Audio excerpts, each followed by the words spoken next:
Luffy action figure. Wala siyang markings pero maganda ang kanyang quality. Rubber made siya. Detalyado din yung pagka-sculpt niya gaya ng nakikita nyo. All black lahat ng kanyang damit except sa kanyang sombrero. Ito ay brand new. Ito naman ang kanyang stand at wala siyang markings.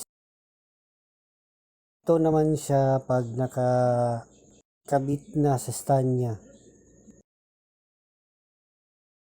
Ito naman pag nasa gilid niya. Ito yung sa likod na part, sa gilid naman